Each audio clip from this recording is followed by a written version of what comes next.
Bonjour, alors aujourd'hui présentation d'un objet un peu particulier parce que je me suis fait plaisir après mon anniversaire avec l'achat sur Vinted à un prix relativement décent d'un tournevis sonique de Doctor Who et tournevis sonique de, j'allais dire, mon docteur préféré en fait, le premier que j'ai vraiment découvert et avec lequel j'ai pu apprécier l'univers, la saga de Doctor Who.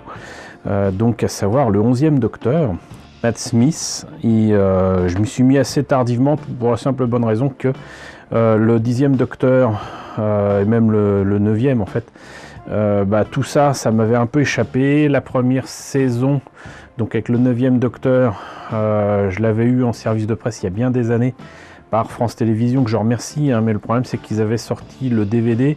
Les gens ne me croient pas, mais je jure que c'est vrai. Ils avaient sorti le DVD de la première saison avec uniquement la version doublée française, même pas la version originale, donc anglaise. Et je crois bien qu'en plus l'image était recadrée. Enfin, c'était vraiment pas intéressant. Et quand j'ai découvert donc avec la 5e saison, donc ce 11e Docteur, j'ai tout de suite été sous le charme de cette série et surtout sous le charme de son compagnon du moment, à savoir donc une ravissante jeune femme, Amy Pond, voilà. Mais bon, qu'importe, le fait est que ça faisait un bout de temps que je me disais que ce serait peut-être sympa d'avoir au moins un objet autre que les figurines que j'avais trouvées à Noz il y a quelques temps, un objet de Doctor Who, et je me suis dit le tournevis sonique ça serait pas mal, et il se trouve que c'était proposé entre guillemets à vil prix sur Vinted, et je dis à vil prix parce que j'ai vérifié entre temps. Je voulais savoir d'où ça sortait, je l'ai eu d'occasion, c'est pour ça qu'il était pas cher. Ce machin là ne tient pas. Normalement c'est supposé rester fermé et puis on appuie sur le petit bouton et pouf ça fait comme ça, mais là c'est pas le cas. Mais je l'ai eu vraiment pas cher. Maintenant par contre pour la marque, je crois que c'est Underground Toys. Ce que je comprends pas, c'est que sur le net, que ce soit sur eBay ou ailleurs, je comprends pas les prix. Je pense qu'en fait il doit y avoir un mélange avec d'autres objets, sinon avec plus de fonctions, sinon pas en plastique, j'en sais rien, mais passer de 50 à 70 euros, voire 200 euros pour certains trucs, même sous boîte, je comprends pas.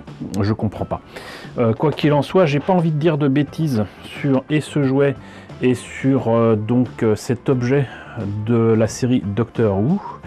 Ce que je vous propose, c'est de faire appel à un vieil ami, Benjamin, qui connaît très très bien cet univers-là et qui a même fabriqué de lui-même un Dalek taille réelle que vous avez peut-être pu voir dans certaines conventions et dans certains salons. Voilà, Benjamin qui est donc l'un des présidents de l'association Annigator. Donc ce que je vous propose, c'est de contacter Benjamin immédiatement.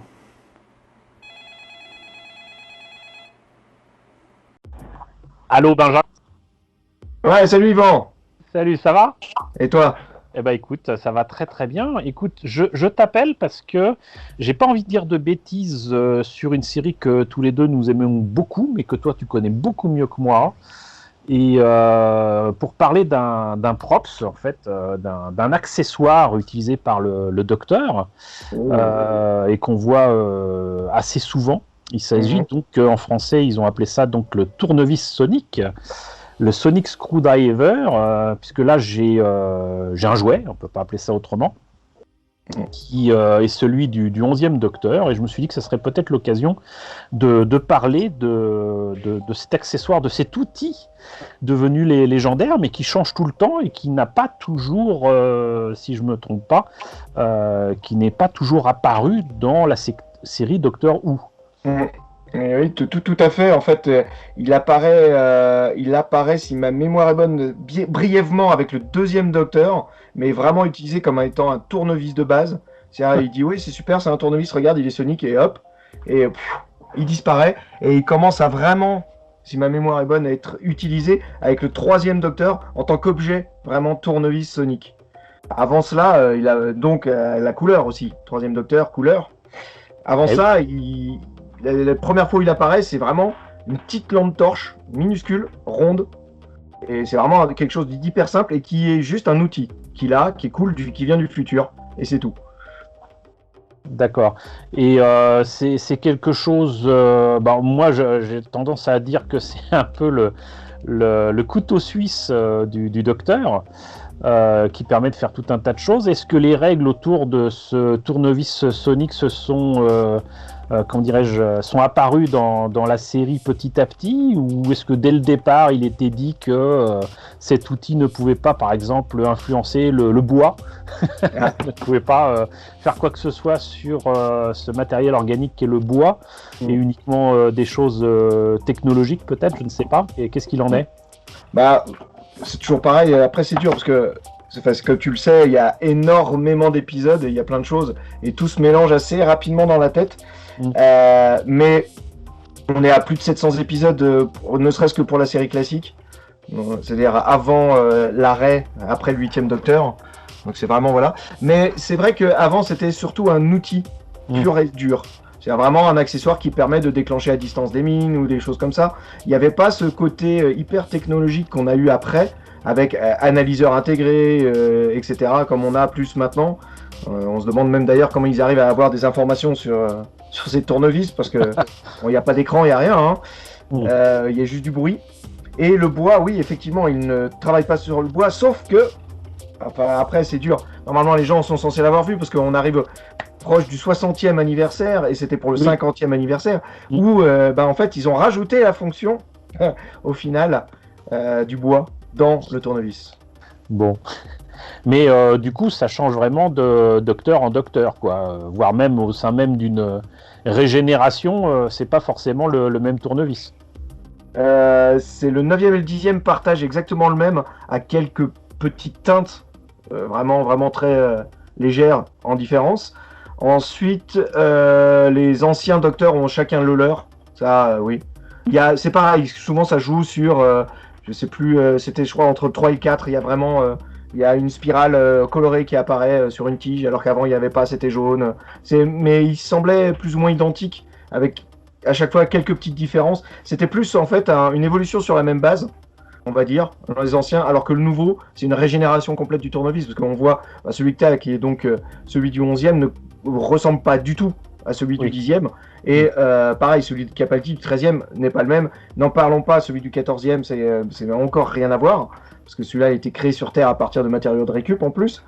Mais voilà, et donc on pourrait parler de régénération du tournevis avec les nouveaux docteurs, alors que les autres, ça a été plus proche d'une évolution. En termes de design, hein.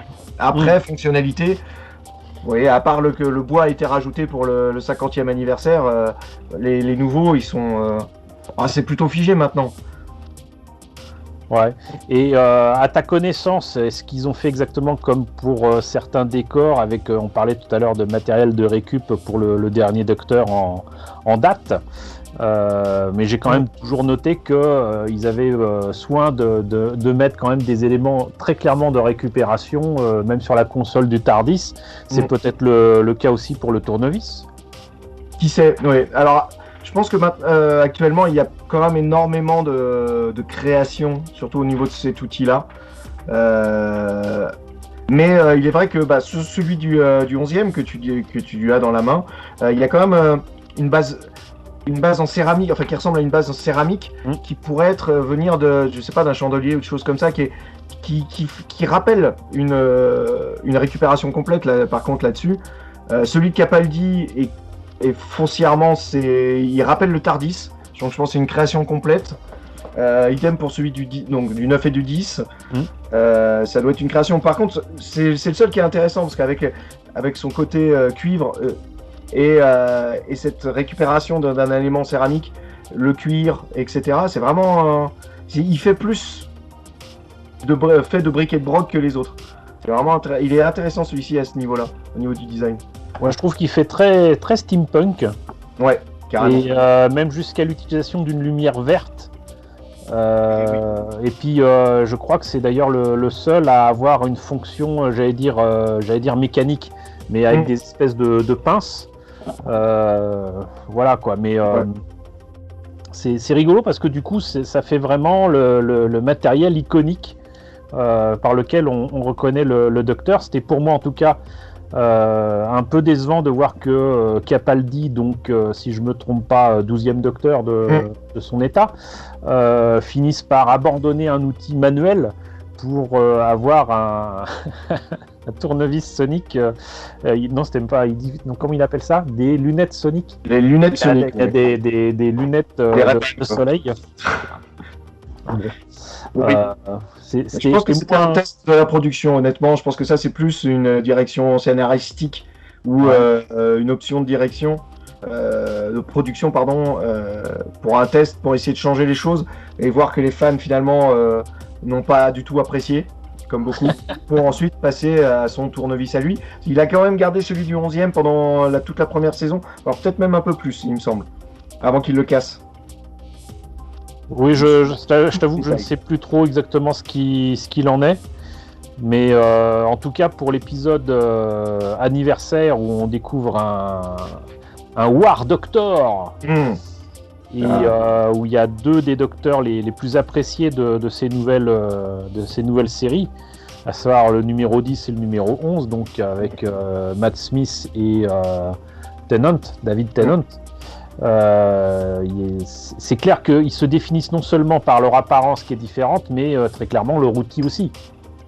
Tout en indiquant que, entre guillemets, c'est le même, puisque visiblement, ils mettent un programme en marche sur le tournevis sonique le plus ancien, et le calcul se terminera avec le tournevis du 11e docteur, ce qui était bien. Ce qui prouve que c'est le même, là aussi c'est le même objet, mais il se régénère comme le docteur, quoi. Tout à fait, c'est bien, c'est pour ça aussi que je parlais de régénération à ce niveau-là, et non plus d'évolution. C'est vraiment une régénération, c'est pour ça, parce que on est d'accord, c'est le même outil qui se régénère, qui change, sauf que pour Capaldi, il le casse, et après il en a un nouveau. Donc la régénération, pour moi, elle y est plus. Parce qu'il le casse vraiment, il le casse en deux, et après, son Tardis lui en sort un nouveau.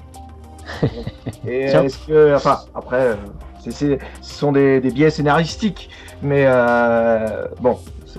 Peut-être que c'est envoyé dans un cloud qui nous échappe totalement. Et il y a une synchronisation de l'outil avec un cloud à la Doctor Who. Ça pourrait être amusant. Qui sait, c'est vrai. Et donc pour les produits dérivés, du coup, moi j'ai découvert avec ce que j'ai là dans les mains qu'il y en avait quand même beaucoup. Alors on est bien d'accord que c'est quelque chose qu'on trouve assez difficilement en France, à part dans des boutiques d'import. Hein. C'est pas quelque chose qui est distribué facilement, en tout cas officiellement en France. Mais en Grande-Bretagne, ça doit être la folie, quoi. Il doit y avoir des tournevis soniques à tous les coins de rue et avec toutes les fonctions, quoi. C'est vraiment une série qui est très iconique de la Grande-Bretagne. C'est ancré totalement dans la culture.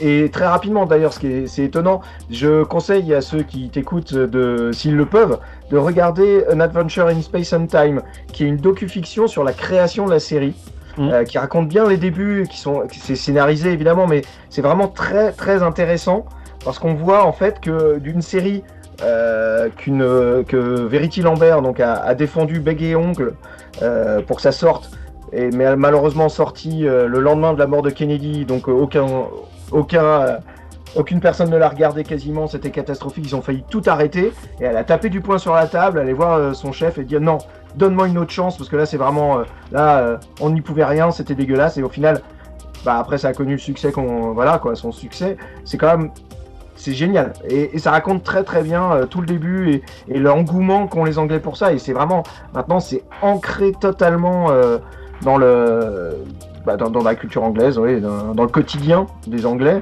à tel point que, je crois qu'il est rare qu'un Anglais, qu'une personne britannique, dirons-nous, ne reconnaisse pas un objet qui vient de la série. Et même la reine adore, d'ailleurs, il paraît. Même la reine adore, il paraît. Oui, il paraît aussi, oui.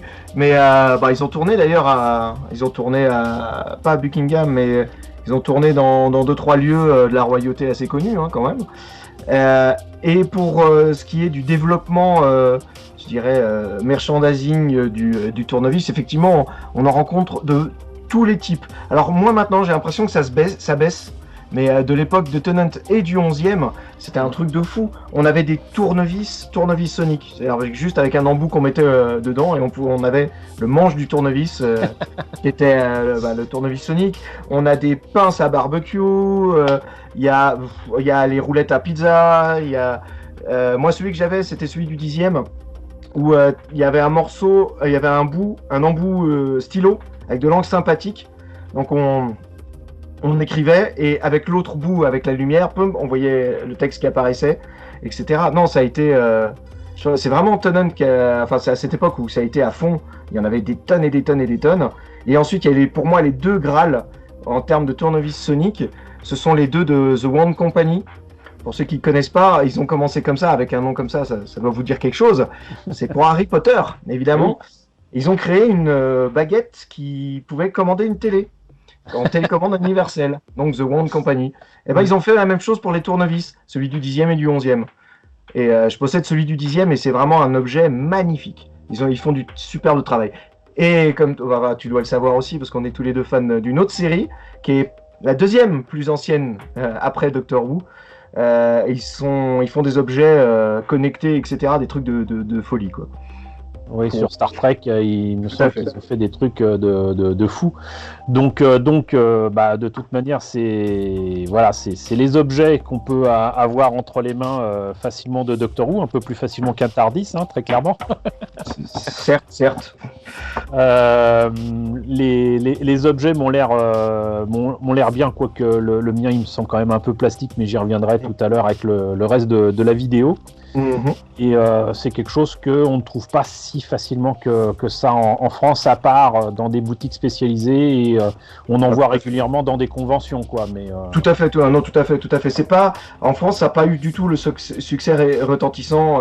D'ailleurs, on le voit parce que la diffusion des nouveaux épisodes a été complètement arrêtée et les DVD, ça c'est vraiment à l'arrache. En restant totalement poli, les dernières parutions DVD, c'était limite, il n'y a pas de bonus, il n'y a rien, alors que, étant fan de la série, j'achète directement en Angleterre pour avoir les éditions anglaises. Pour le même prix, on a des bonus à gogo dans tous les DVD, c'est un truc de fou, quoi. Et voilà, et en France, ça n'a pas pris. Ça a pris sur une petite quantité de gens. Les Whovians français sont à fond. Ceux qui y sont dedans, ils sont vraiment à fond, sont hyper gentils, enfin, j'ai des très bons contacts avec eux.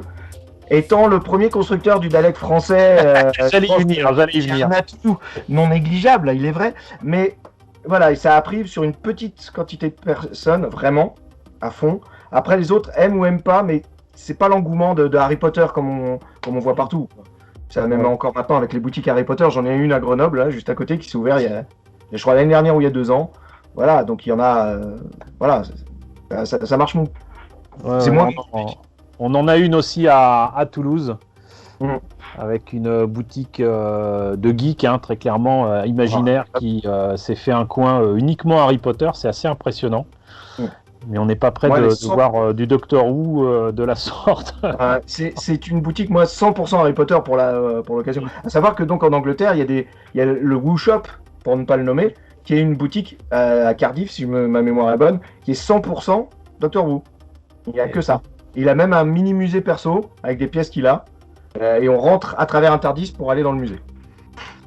Et on pourrait en dire encore beaucoup sur Doctor Who, le rapport même à Star Wars, le fait que sans le savoir, les gens ont vu des costumes issus de Doctor Who. Parles-tu de Bossk ? Oui, voilà. Par exemple. Mais aussi, c'est à la fois une référence et une référence voulue pour le coup. Il y a des armes de Mandalorian. Qu'on voit dans son armurerie, dans le Razor Crest, sont en fait des éléments de vieux Daleks. Oui, j'en ai entendu parler. Voilà, et ils se sont inspirés en fait de la façon qu'ils avaient fait des armes et des costumes dans Star Wars pour faire des armes. Et ça prouve que les gens qui ont fait le Mandalorian non seulement connaissent bien leur sujet, mais connaissent bien aussi les origines du sujet en question. Et ça, je trouve que c'est non seulement une belle référence, mais un bel hommage à cet esprit de récup que tous les deux nous apprécions. Il est vrai. Et c'est aussi moi quelque chose que j'ai. Enfin, j'insiste, on sort du sujet, c'est vrai, mais c'est sur la tolérance envers les Fangoria, etc. On est tous fans de science-fiction et de choses complètement créatives, et il faut qu'on reste ouvert au monde extérieur, etc. Et sachez que ceux qui sont vraiment fans, on est rarement fan que d'une chose, on a plein de choses. Et que voilà, et même si Doctor Who, là, on en parle, c'est un truc génial, et il y a vraiment de quoi être complètement immergé dans cet univers qui est énorme et vraiment, enfin, il n'y a pas de limite, comme on en parlait un petit peu il n'y a pas si longtemps. C'est ouvert, ils sont tellement ouverts en plus. Il faut rester ouvert sur les autres univers. Voilà, c'est mon petit message de tolérance générale que je n'arrête pas d'essayer de faire. Donc une philosophie vulcaine quelque part, lydique, infinie diversité sur d'infinies combinaisons. Le docteur aussi est très ouvert. Ouvert en termes de plein de choses, de politique, de sexualité, de choses comme ça. On voit l'ouverture dans la série Doctor Who, et il est bon de la garder aussi pour nous. Oui. Je pense que c'est une belle... Et après, Star Trek, oui. Nous devons tous travailler pour nous améliorer tous les uns les autres et ne pas nous combattre. Voilà. Et construire de jolis Daleks et de jolis maquettes. Ah, oui. Et des Tardis. Faites des Tardis aussi. C'est plus simple. Ou alors après, moi je lance un défi. Faites un K9. K9. Voilà, K9. Faites un K9. C'est top. Avec une petite voiture radiocommandée pour faire les roues. Waouh, il y a de quoi s'amuser en convention avec un K9. Eh ben écoute, merci beaucoup à toi, Benjamin. Merci, Yvan. Eh ben, j'espère qu'un de ces quatre, je referai appel à toi et tes connaissances encyclopédiques et qu'on reparlera ensemble des sujets qui nous plaisent. Ah, mais avec grand plaisir.